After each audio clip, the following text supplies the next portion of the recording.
Mình tên là Nguyễn Hồ Phương Anh. Hôm nay mình sẽ chỉ cho các bạn cách gấp cây dù nha.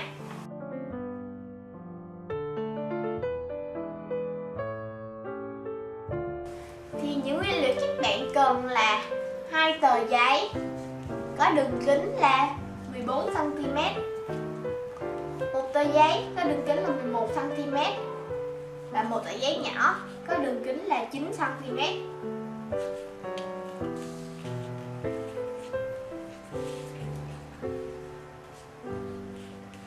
Rồi, đầu tiên mình sẽ gấp đôi tờ giấy lại.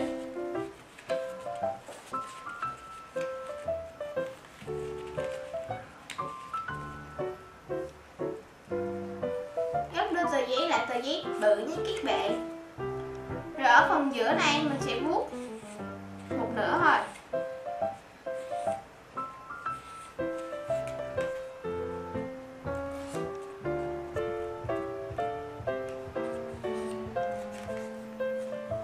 Rồi các bạn mở ra,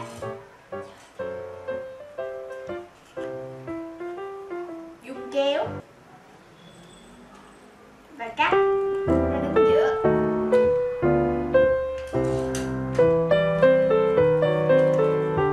Đến lúc này mình sẽ để hai bên và như này, mình sẽ để xuống bàn, để hai bên cho nó đụng vào đất bằng nhau. Và dùng một cây bút chì đánh dấu lại.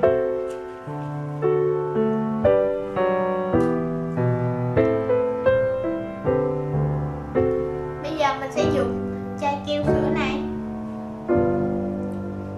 và sẽ không ra ở phần ngoài này nhé.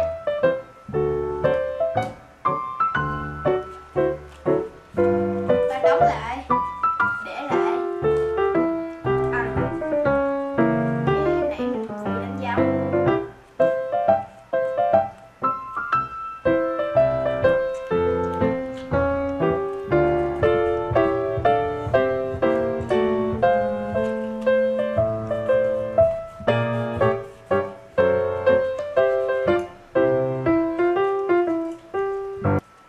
Bây giờ mình sẽ dùng kéo và cắt cái phần dư dưới này ra.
Bây giờ mình sẽ sử dụng một cái thách dây chì và làm cuốn lại thành cái đồ cầm của cây dừa. Mình đã làm sẵn rồi nhé.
Những nguyên liệu các bạn cần là 3 tờ giấy hình tròn màu khác nhau.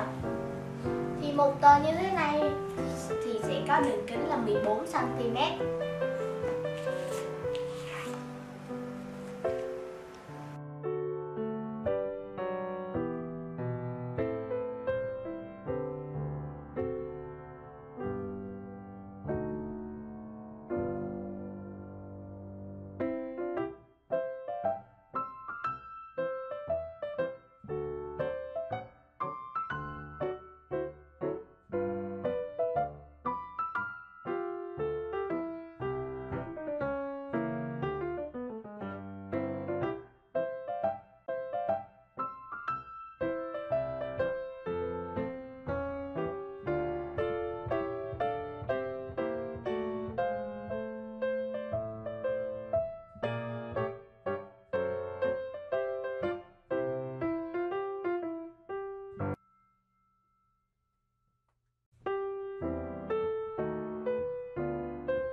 Cảm ơn các bạn đã xem video của mình.